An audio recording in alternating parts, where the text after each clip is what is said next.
Irmãos, graça e paz de nosso Senhor Jesus Cristo. A gente vai dar continuidade hoje à nossa EBD, dessa vez no capítulo 16. A gente vai ver a arca depois de chegada à cidade de Davi, um salmo de ação de graças de Davi por ter trazido a arca com segurança, e o Senhor, Deus, o abençoa trazendo a arca, né, por trazer a arca, ou abençoa no trajeto do traslado da arca. E a gente vai ver alguns outros dispositivos ali que foram estipulados para o culto a Deus. Eu não vou ler, como das outras vezes, o capítulo todo, a gente vai lendo à medida que vai estudando, e aí segue o mesmo padrão. Se os irmãos tiverem alguma correção a fazer ou alguma adição, a gente faz isso no grupo do Zap da igreja. Mas vamos lá.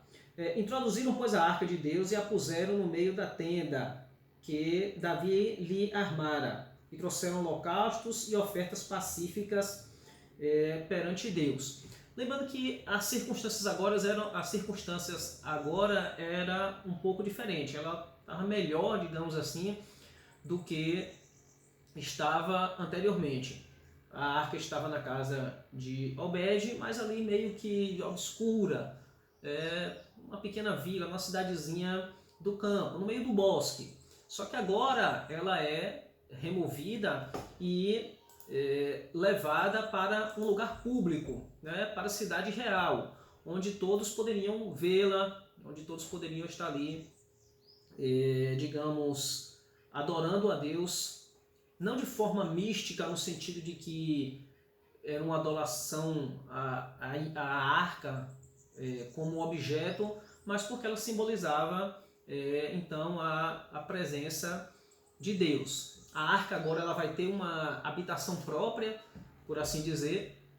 Ainda não é aquela que o filho de Davi vai fazer, porque, como a gente já viu anteriormente, o Senhor não permitiu que Davi fizesse, mas ela vai ter agora uma tenda própria, né, para ser colocada ali em um local público, onde o povo poderia adorar a Deus, e não num canto qualquer ou jogada de alguma forma. Ela não estava, essa tenda ainda não estava, como eu disse anteriormente, nos conformes do que Deus queria. É provável que Davi tivesse, só reforçando, que Davi tivesse utilizado algum dos elementos que foram deixados por Deus, mas não da forma completa que Deus queria, porque isso quem vai fazer depois é o filho dele. Quando constrói o tabernáculo, aí sim, o cedro, as madeiras, as colunas, tudo vai ser conforme o Senhor havia ordenado. Então o que é que a gente tem no verso 1?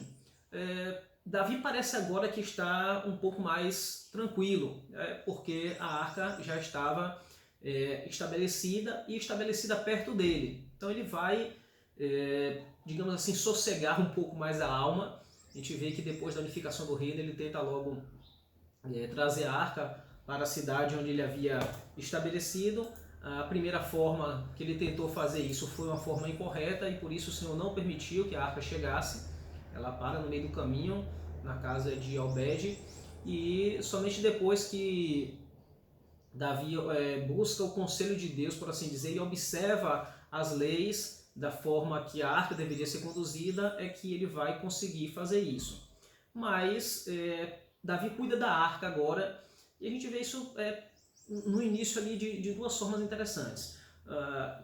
Glorificando a Deus depois do que acontece. No primeiro, através de sacrifícios, que os holocaustos significavam, sim, em parte, digamos, uma adoração às perfeições de Deus. E as ofertas pacíficas eram um reconhecimento pelos favores de Deus. Então, essa união dessas duas coisas, depois que a arca chega, a gente vê isso no verso logo 1, que depois que armaram a tenda e que a arca foi depositada, eles trouxeram holocaustos e ofertas pacíficas perante Deus. Uma adoração ali. Eles vão adorar a Deus dessa forma.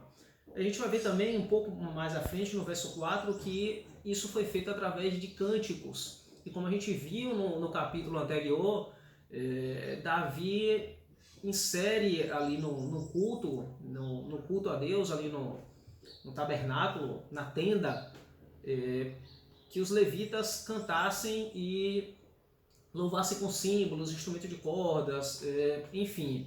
A gente já explicou essa questão dos levitas, nós não vamos entrar novamente nesse mérito. Vamos apenas pontuar aqui o que o capítulo nos traz. No verso 2, a gente vê que o povo estava alegre por isso.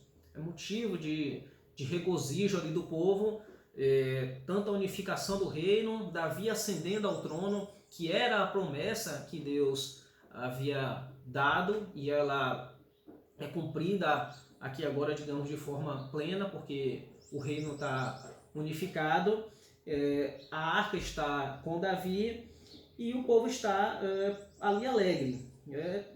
A Davi abençoa o povo em nome do Senhor, e ele se mostra também bastante generoso com o povo. A gente vai ver que no verso 3, os holocaustos foram feitos, né? No verso 2 a gente vê isso. Provavelmente uma festa grande de regozijo no Senhor por ter conquistado muitas coisas, porque a arca ali agora estava presente, mas a gente vê também Davi sendo bastante generoso. Olha o que é que o verso 3 fala. E repartiu a todos em Israel, tanto homem quanto mulheres, cada um com um bolo de pão, um bom pedaço de carne e passas. É interessante o bom ali, né? Um bom pedaço significa que não foi, digamos assim, pouco, não foi, como a gente brinca, às vezes a gente fala, não foi miséria, né? Davi foi bastante generoso, ele estava feliz, ele estava alegre, o povo também estava. Então a festa estende-se ali a todo o Israel que estava presente, e Davi reparte das alegrias ali, das bênçãos que Deus havia derramado sobre ele, e ele reparte também com os outros. É uma lição interessante, principalmente no nosso período agora, em que a gente está passando por dificuldades, algumas pessoas com dificuldades maiores, outras menores, claro, mas a gente deve repartir com o que a gente pode, com aqueles que estão mais necessitados. Eu já passei mesmo, vi algumas igrejas pela cidade oferecendo alimentos para quem não tem. Quem tiver aqui na César Borges, o pessoal fazendo isso, uma igreja ali. Tem outra rua que eu não me lembro o nome agora, mas aqui no Nocop também, outra igreja colocou alguns alimentos do lado de fora e deixou um recado para quem quisesse pegar, que tem realmente necessidade, que fizesse. A gente, dentro do nosso limite, dentro da nossa capacidade, a gente pode e deve fazer isso. Verso 4. Designou dentre os levitas o que havia de ministrar diante da arca do Senhor, e celebrar e louvar, e exaltar o Senhor Deus de Israel, a saber, Asaf, o chefe, Zacarias, segundo, e depois Jeiel, Seminarote, Jeiel, Matitias, Eliabe, Benaia, Obed-edom e Jeiel com alaúdes e harpas. E Asaf fazia ressoar os símbolos. Aqui é o que a gente viu no capítulo anterior, que alguns dos levitas foram instruídos e designados para o louvor a Deus no templo. Quando eu falo templo aqui, vão tomar como tenda, né? Ali aquilo que foi levantado, não templo como a gente vê hoje, né? De cimento, madeira, não é? A gente, quando utilizar esse termo, os irmãos já saibam que a gente está falando ali da tenda que foi erigida para este fim. os sacerdotes Benaia e Jaziel estavam continuamente com trombetas perante a arca da aliança de Deus. A gente vê aqui um serviço perpétuo. A gente vai ver um pouco mais à frente também que depois que termina, digamos, essa festa aqui da chegada da arca, os levitas e o povo ali que ficou responsável pelo tabernáculo, pela tenda, os seus serviços eles continuaram, o que nos traz uma lição de que o serviço para o Senhor, o serviço para Deus, de todos nós cristãos, eles não devem se limitar às quatro paredes da igreja. Ela deve se expandir nos nossos lares, nas nossas casas, no bairro onde a gente mora. Esse serviço ele deve se estender, claro, dentro da medida do possível de cada um. O que a gente tem a partir agora do verso 7 até o verso 36 é um salmo de Davi em ações de graça a Deus. A gente não vai entrar em cada verso de forma específica aqui no salmo, porque senão demandaria muito tempo para a gente fazer a exegese de cada verso e explicar cada verso, mas os irmãos, mais uma vez, leiam em casa, estudem, procurem outras fontes, bons livros, como a gente normalmente indica, e até na própria Bíblia também, algumas há referências, partezinha de baixo ali das páginas, os irmãos vão ver que há referências para outros versos e outros capítulos que estão relacionados com o que os irmãos estão lendo, o que nós estamos lendo, né, de determinado verso, determinado capítulo. Então os irmãos façam isso. E já fica aqui até uma dica para a aquisição de Bíblias. A gente tem algumas Bíblias mais simples, no sentido de que tem um texto todo ali, e tem aquelas Bíblias que são Bíblias mais de estudo, onde a gente encontra referências, comentários. Tem a Genebra, é muito boa os comentários, tem muitos comentários bons. Tem a King James também, que tem alguns comentários e referências. Tem a palavra-chave, os comentários não são muito bons da palavra-chave, mas para quem gosta um pouco mais dos termos técnicos, ali ela tem as palavras-chave de cada texto, elas estão em hebraico e no grego koiné, ao fundo, né, no fundo da Bíblia. E aí a gente tem as derivações do verbos, o que é que eles significam, textos onde a gente pode encontrá-lo. Então fica aí para os irmãos essa dica. A partir do verso 7 a gente tem pelo menos uma junção de pelo menos 3 salmos ali, que é o Salmo 96, 105 e 106. A gente vê que o verso 34, por exemplo, além do 106, ele também é tirado do Salmo 136, do verso 1. Então, esse salmo possivelmente havia sido composto antes dessa festa, mas parece que somente agora, isso é uma conjectura, irmãos, parece que somente agora é que ele é entregue nas mãos de Asaf para o uso ali na tenda, né? Que servia para adorar a Deus. E, então, como eu já disse antes, ele é a junção de alguns versos. Por exemplo, do início até o verso, do início do Salmo, que é no 7, até o 23, ele é tirado do Salmo 105. Do 23 ao 34, a gente tem partes ali do verso 96 com uma pequena variação, uma pequena mudança, mas é do Salmo 96. O 34, como já falei, ele é tirado do 136, do verso 1, e do 106. Talvez tenha alguns outros, eu não pesquisei melhor. E os 2 últimos versículos, então, desse salmo, ele é tirado do final do verso 106, do salmo 106. Então, eu não vou ler tudo, Eu anotei alguns pontos aqui, a gente vai ver estes pontos e os irmãos façam as adições ou as correções que forem pertinentes na EBD. Bom, o primeiro ponto é que Deus seja glorificado em nossos louvores. A honra a Deus deve ser o centro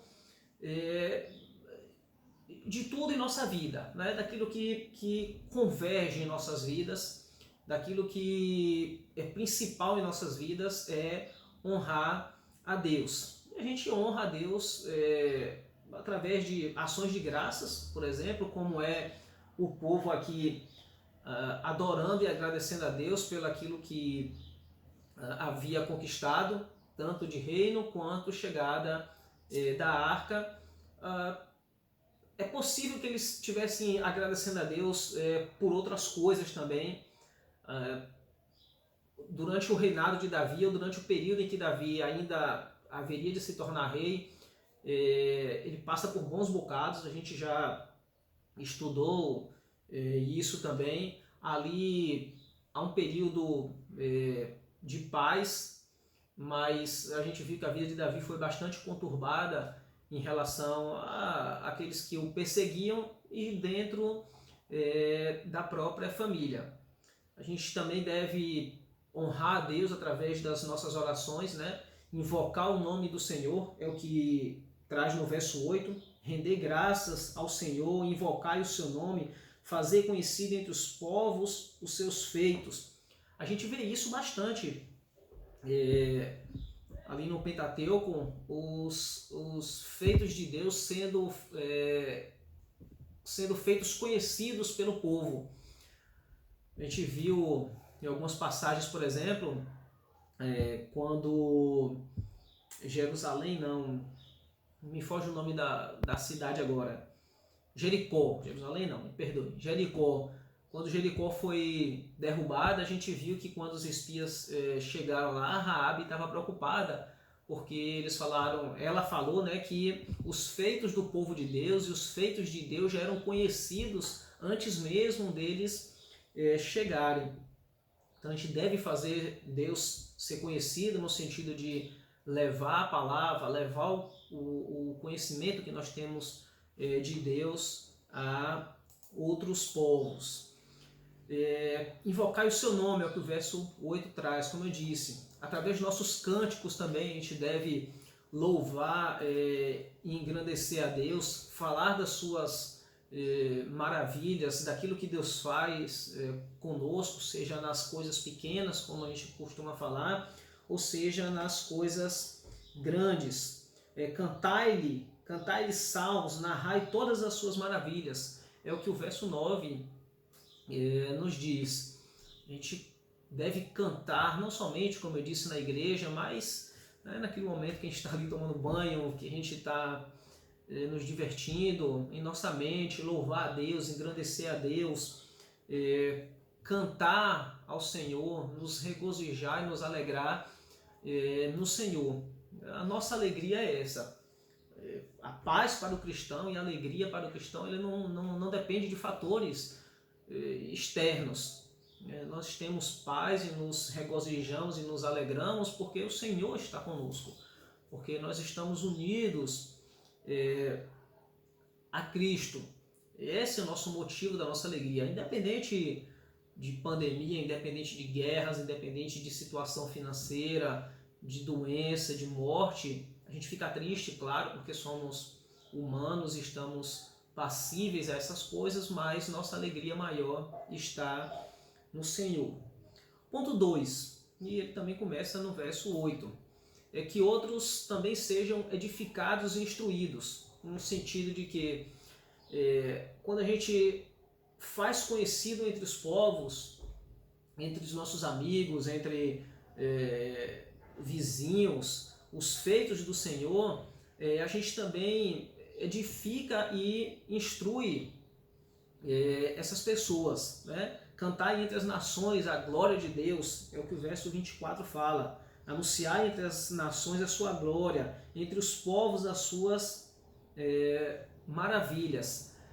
Por que a gente faz isso? Porque aqueles que são, digamos, estranhos à palavra de Deus, aqueles que não conhecem, a gente precisa levar isso para que eles conheçam a palavra de Deus. A gente precisa fazer Deus ser conhecido, no sentido de que aqueles que não conhecem a Deus verdadeiramente, a gente leve seu evangelho, a gente leve a palavra de Deus, porque esse é um mandamento, né?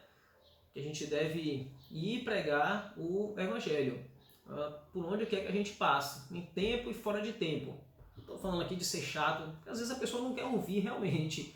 A gente não vai ficar insistindo quando a pessoa não quer, o coração está ali endurecido, mas a gente deve levar o evangelho de Deus, e dessa forma também a gente adora a Deus. Então a gente deve servir, digamos, aos interesses do Senhor, ao reino do Senhor, para que ele seja mesmo conhecido em toda a terra. É o que o verso 30 também fala. Temei diante dele todas as terras, pois ele firmou o mundo para que não se abale.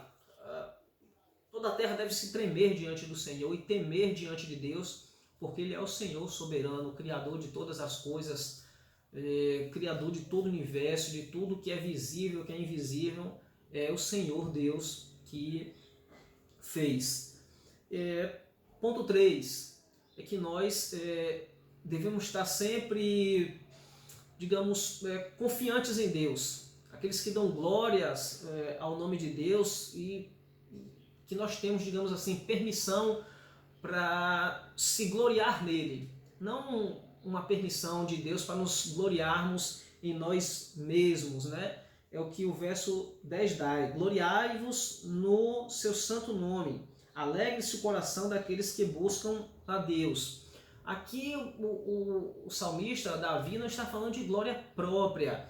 Ele não está dizendo que por ele ter conquistado os dois reinos, por ele ter assentado ao trono de Israel, e porque a arca estava ali agora na cidade de Davi, na cidade que ele havia estipulado, não significa que ele deve se gloriar nele próprio.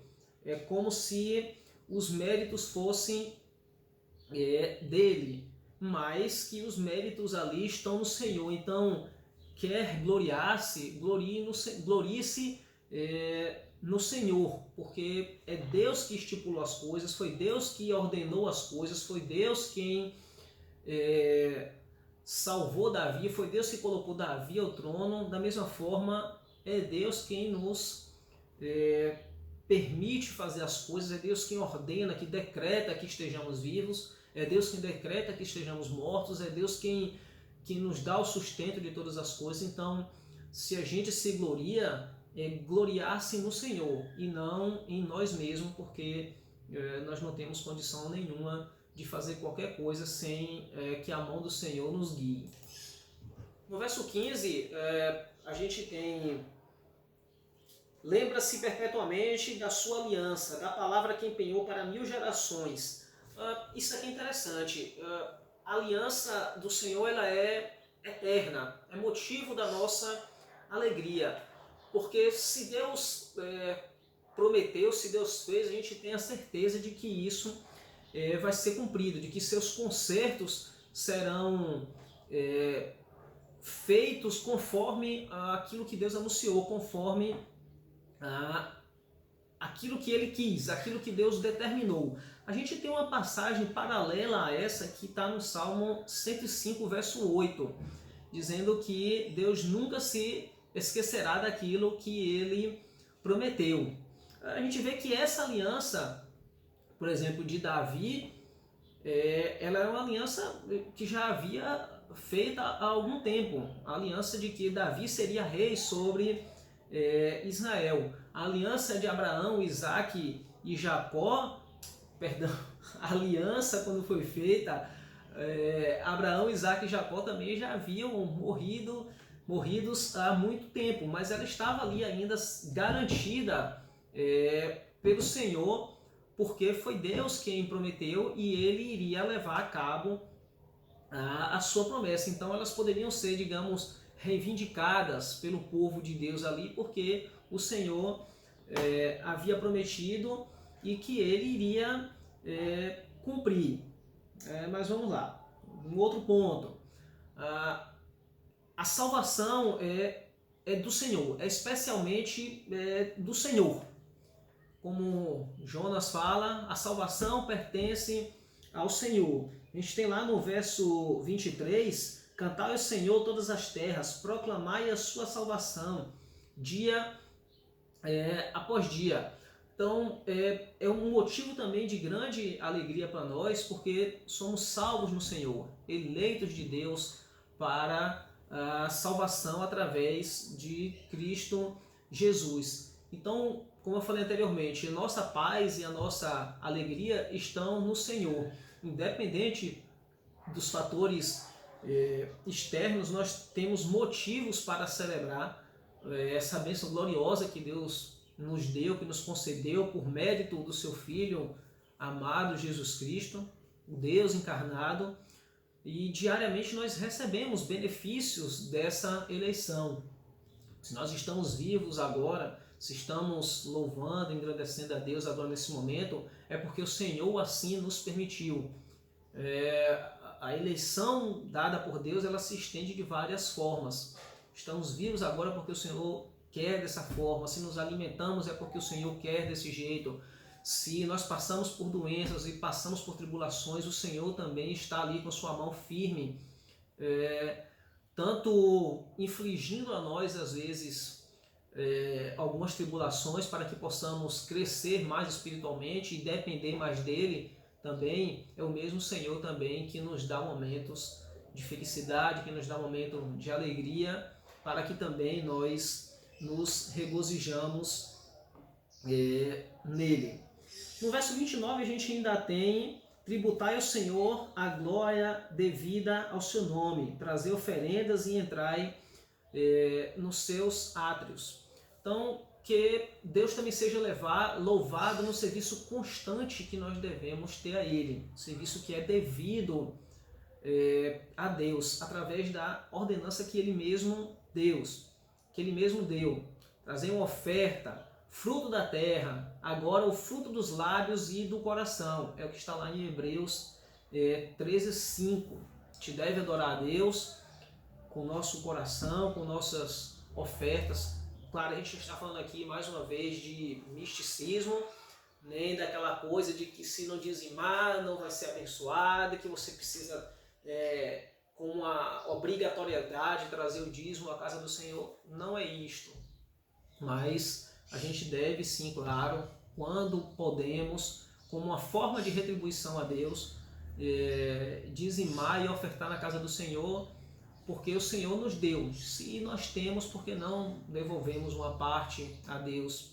Por que não ajudamos a casa do Senhor, já que podemos? Lembrando que a gente tem ali o templo, no nosso caso a IBU, não é de graça, claro, o que está ali, as paredes, a água, a energia, o pastor que a gente sustenta, a irmã que limpa o templo para que fique ali cheiroso para quando a gente entrar, para juntos a louvarmos e engrandecermos a Deus. Tudo isso tem despesas.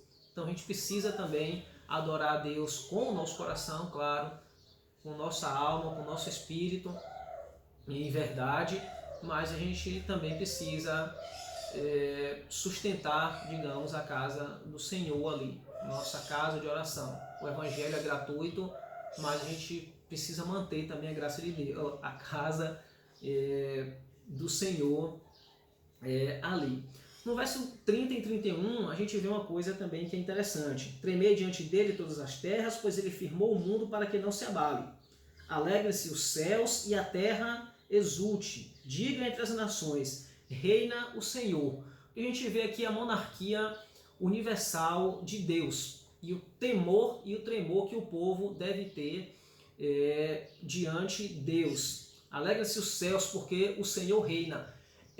Para nós cristãos isso é um motivo de alegria muito grande, saber que não é um homem terreno, um qualquer que reina, que não são ideologias que reinam, não são governos terrenos que reinam, mas é o Senhor que reina eternamente. É o Senhor que está no controle de todas as coisas. Esta é a nossa alegria, porque a gente sabe que ao final disso tudo, e aqui não estamos falando de uma mera esperança, de algo distante que não será alcançado, mas de uma certeza de que Deus é o controlador de todas as coisas, de que Deus é quem guia todas as coisas, é o Senhor que define e determina todas as coisas, é o Senhor que reina como um monarca, né, no seu trono de glória,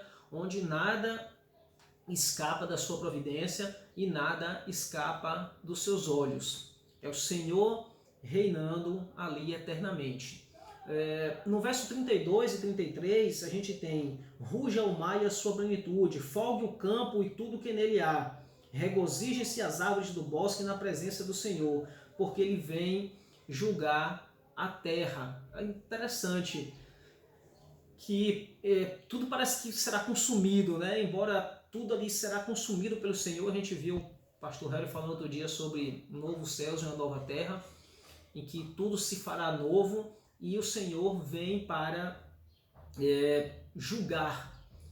Cristo veio um dia e virá novamente, só que nessa segunda vez ele virá para julgar a terra. Ele irá separar ali o joio do trigo, separar os eleitos dos não eleitos. Aqueles eleitos do Senhor, chamados para Deus, eleitos antes da fundação do mundo, serão levados para um novo céu e uma nova terra, e ali estarão com o Senhor, com o seu Criador. Esse reencontro do povo de Deus com o seu Criador será alegria e felicidade eterna, onde o Senhor estará conosco eternamente, enquanto os outros arderão no inferno eternamente também. É o mesmo texto, o mesmo termo utilizado para a glória eterna, o céu eterno, é também o mesmo termo utilizado para um sofrimento eterno.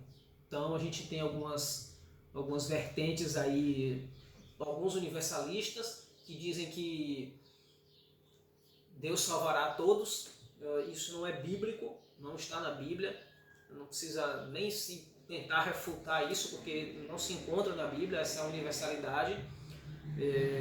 Outros acreditam no aniquilacionismo, como a seita adventista do sétimo dia, em que alguns irão para o novo céu e a nova terra, mas aqueles que não guardaram o sábado, né, aquela baboseira toda, nós não vamos entrar na área apologética aqui agora para refutar isso, mas eles acreditam que estes outros serão aniquilados, deixarão de existir, que não haverá sofrimento, porque acreditam que Deus não seria capaz disso, porque é um Deus bondoso, então Deus não faria isso com o povo.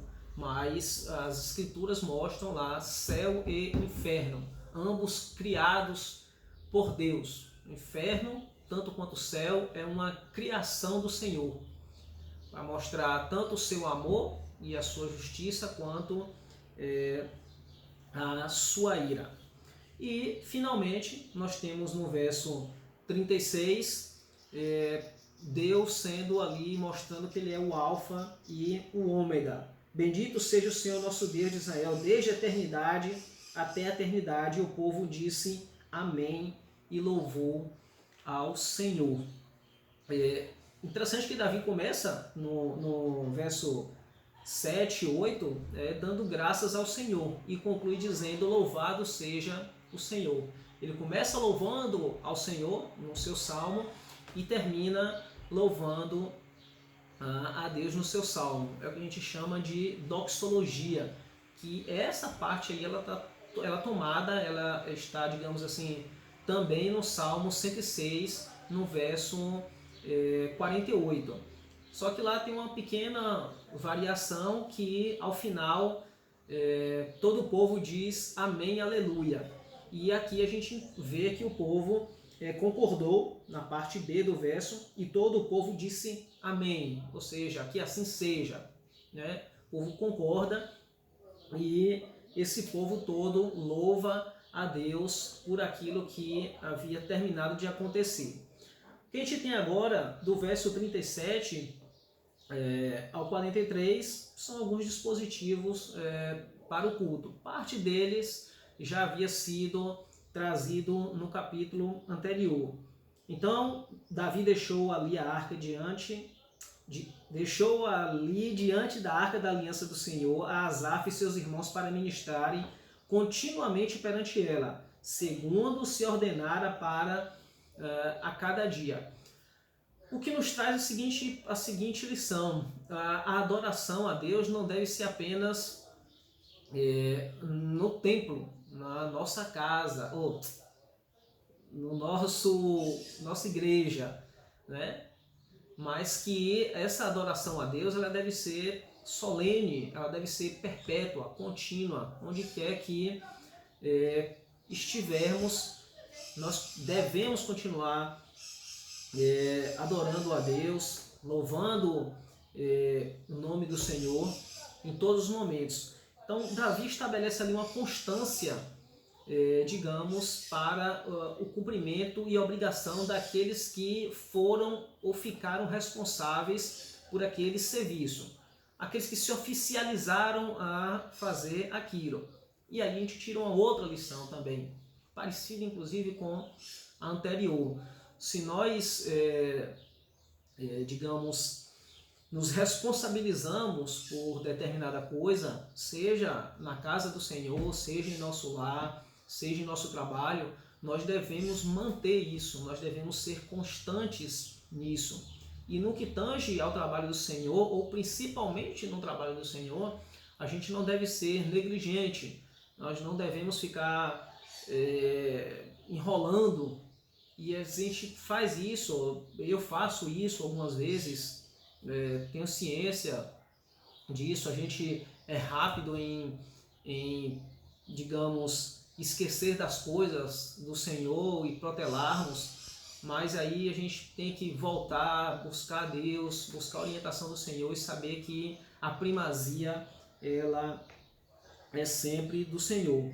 Então eles estão ali, os levitas, aqueles que foram oficializados para aqueles cargos, e eles devem fazer isso agora de forma constante. E aí vou trazer uma outra questão aqui, já para a gente partir aqui para o encerramento. Vou deixar com os irmãos a seguinte pergunta, e aí os irmãos vão... Pergunta não, uma dúvida. Davi conhecia a lei e era bastante zeloso por ela. A questão é, por que Davi não levou a arca para Gibeão, onde estava o tabernáculo e o altar, ou para o monte Sião, onde a arca tinha ficado? Por que isso? Só que a questão é porque esses elementos estavam sempre juntos, eles sempre ficaram juntos, só que agora eles estavam separados. Davi tinha como colocá-los todos juntos novamente ou não? Vamos durante a semana ler e pesquisar sobre isso. Talvez aí uma conjectura que a gente faz, o tabernáculo tivesse já um tanto desgastado pelo tempo, tivesse sido consumido, digamos, pelo tempo, boa parte dele. Então talvez não fosse possível retirar o tabernáculo o tabernáculo que Moisés havia erigido, talvez não fosse possível tirar esse tabernáculo de onde estava e levar a cidade de Davi para ser mantido lá.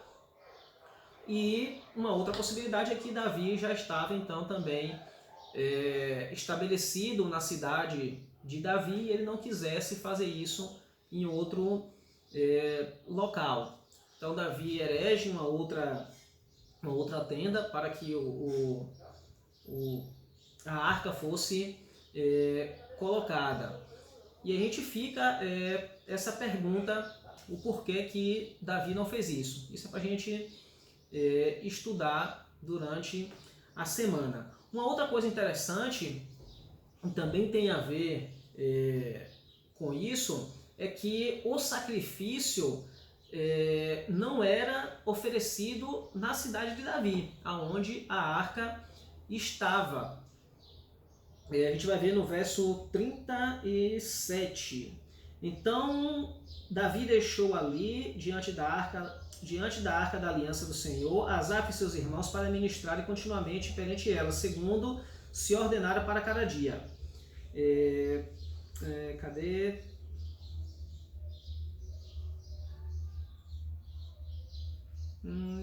Deixa eu ver com os irmãos aqui, calma aí, um momentinho só. Vou dar uma pausa aqui só para pesquisar aqui aonde foi que eu anotei. Pronto, achei aqui. Perdão pela pausa. Não foi no verso 37, foi no 39.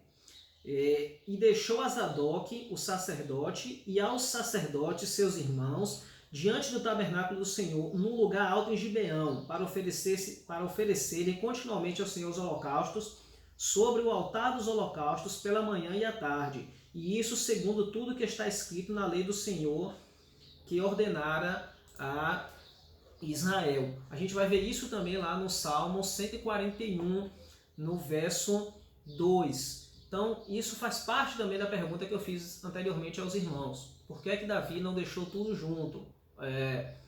O local do holocausto, o tabernáculo de Moisés e a arca, já que eles permaneceram juntos durante algum tempo, depois foram separados e Davi agora tinha a oportunidade de